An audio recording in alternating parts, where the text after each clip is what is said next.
Assim, esse tipo de matéria, né? Assim, ali eu acho que o assessor trabalhando bem, né? O cara conseguiu emplacar uma matéria nesse período aí de entre safra para vender a ideia de que o Lohan está se empenhando, porque a imagem que ele deixou foi de um jogador que não se empenha, pela postura dele em campo, que é inaceitável para o menino de 18 anos que está recebendo as primeiras oportunidades. Ele completou 18 durante o ano passado, começou a jogar no profissional, ele tinha 17 nesse ano, né? De 2024. Agora vai ter outra oportunidade, cabe a ele agora utilizar essa chance, né? Eu acho que se ele olhar para o lado, ele vai pensar que o Estevam é praticamente da idade dele, um pouquinho mais novo até, e o que o Estevam fez, o que ele não fez nesse ano, depois de um começo até animador, é um menino que tem que correr atrás. Agora, vejamos aí se ele vai amadurecer, se as pessoas que o cercam vão saber dele tirar algo mais, né? E como vai ser. O Felipe Luiz abriu mão dele. Quando coloca o cara para sair de férias antes e entrar no Carioca, é porque não estava nos planos para a reta final da temporada. Ou seja, ele está no segundo grupo, junto com o Carlinhos, com o Perdeu Cleiton. espaço, né, Mauro? Então, é muito evidente isso, né? E ele chegou a ser titular, chegou a jogar bem. E quando o Pedro se machuca, ele seria, em tese, uma das opções para o ataque. Nem foi pensado. Imagino que não deve estar treinando tão bem, né? Vamos ver agora. Pode ser um reforço, né, André? E talvez até para essa. Caso venha focado, caso faça um bom começo carioca, talvez até para também ser uma opção dessa reposição, entre aspas, para o Gabriel, né? Pode ser, pode ser. Pode ser testado ali, mas não é exatamente a dele, não. Pressionar, atacar a profundidade, não é muito a dele, não. Mas pode ser testado, né? Dentro de outra dinâmica, digamos assim, do ataque, né?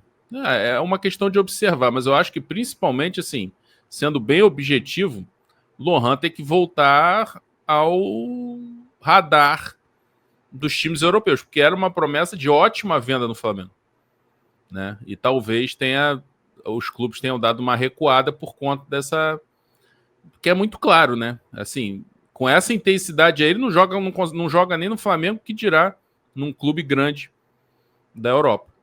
Então, eu acho que tem essas duas funções: dar um retorno técnico ali e mostrar que tá recuperado e depois voltar ao radar de clubes da Europa para o Flamengo fazer uma boa venda com esse jogador.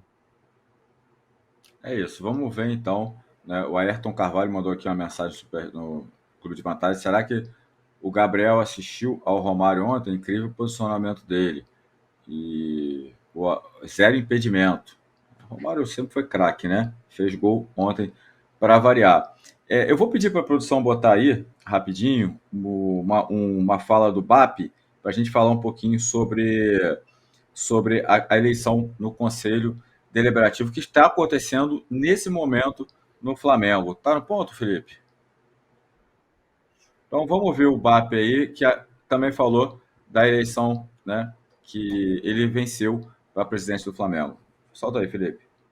Fala galera, tudo bem? Saudações rubro-negras. Eu estou aqui trabalhando direto aqui pelo nosso Mengão, já preparando o ano de 2025. Mas eu não podia deixar de dar uma passada aqui para agradecer a vocês a votação expressiva nessa vitória maravilhosa que a gente teve no pleito em 9 de dezembro. E dizer para vocês que dia 16 de dezembro, segunda-feira agora, nós estamos com Lomba. Muito importante a participação de vocês, conselheiros, que nos sufragaram no dia 9, que todos nós compareçamos na segunda-feira para votarmos o Lomba. Isso é fundamental para que a gente faça as mudanças que o Flamengo precisa do ponto de vista estatutário. Saudações rubro-negras. E aí, Mauro, queria que você falasse para a galera aí a importância que tem também essa eleição no Conselho Deliberativo do Flamengo, principalmente pela questão do estatuto, Mauro. O Flamengo tem um estatuto já antiquado que precisa ser refeito, né? E a expectativa é de que o presidente do Conselho Deliberativo capitaneie essa modificação, essa modernização. É o que se espera do Lomba. Vale a pena lembrar que o Lomba era o candidato apoiado pelo então presidente Eduardo Bandeira de Mello à presidência quando perdeu para o Rodolfo Landim, que estava junto com o BAP, né, naquela ocasião, e hoje você vê como a política faz as coisas se modificarem, o BAP apoiando o Lomba para a presidência do Conselho Deliberativo. O que me chama a atenção nisso tudo, né? O Lomba é um cara bem sério, tudo, acho que espero que ele possa fazer um bom trabalho, né, nessa nova empreitada, né, já que ele deve ser eleito. Vale lembrar que foi ele que chegou no departamento de futebol, super paternalista daquela gestão, e que interveio de forma até pesada, lembra? Depois de uma eliminação para o Botafogo no Campeonato Carioca, gol do Luiz Henrique, né? O Botafogo ganhou do Flamengo, e aí caiu todo mundo. Rodrigo Caetano, Paulo César Carpegiani, a turma inteira foi embora. Era ele, o dirigente. Naquela época dos protegidos, né? Era a época dos protegidos. E o Lomba foi o cara que chegou com o pé na porta, numa hora que não dava mais para o Flamengo continuar, de fato, se arrastando daquela maneira. Depois ele ficou meio esvaziado, porque o paternalismo reinava naquela gestão de uma maneira que nem essa acho que conseguiu ser parecida, ser igual, e saiu um pouco de cena. E agora ele reaparece.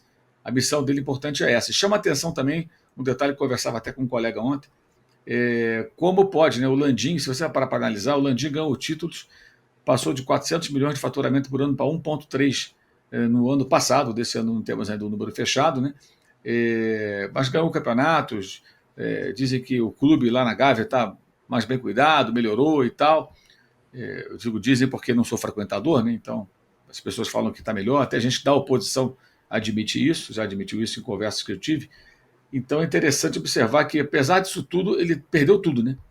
Não elegeu seu candidato à presidência, a oposição, digamos, que venceu a eleição, deve fazer o presidente do Conselho Deliberativo. Então, isso é um ponto que eu acho que é interessante do Flamengo. É muito difícil se perpetuar no poder do Flamengo. É muito Cogitou até dele vir, né, Mauro, como candidato também para o Conselho Deliberativo. Mas ia perder. Eu acho que ele nem se atreveu porque ele ia perder. Ele ia perder. Duas derrotas num período muito pequeno, né? Exato. Então, sai de cena que é melhor. Mas isso é um ponto que eu acho que é positivo no Flamengo. Você ter um projeto de poder de longuíssimo prazo é complicado. Vamos lembrar que a própria Patrícia Amorim, quando ela ganha a eleição em 2010, o Delair era o presidente do Flamengo, porque o Márcio Braga ficou doente, o Delair Dombrowski assumiu a presidência, foi campeão brasileiro, e logo depois da eleição ele perdeu. Perdeu para ela. Então, assim, no Flamengo a alternância de poder é algo realmente que... Isso é bom até para quem está chegando agora, né? Ou seja, se o BAP for bem, ele vai conseguir se reeleger. Se ele for muito bem, ele faz seu sucessor daqui a 2 mandatos, né? 6 anos. Caso ele se reeleja, né? Claro. Se ele for mal, a próxima eleição, quem ele apoiar vai perder. Simples assim. E não basta ir bem na gestão, nas finanças, tem que ir bem no futebol. O Flamengo foi mal? Não foi mal, mas 2 últimos anos ficaram bem aquém. Isso, para mim, foi decisivo, né? Para que o Landim não conseguisse a eleição. Comprou terreno, fez tudo, mas... E parecia que ele era o candidato, né? Sim. O nome dele aparecia às vezes à frente do nome do então candidato, que era o Rodrigo Duns. Alô, tropa da S1 Live. A propaganda é a alma do negócio. Quer ver a sua marca estampada aqui diariamente na S1 Live? É só chamar agora no e-mail contato@s1live.com.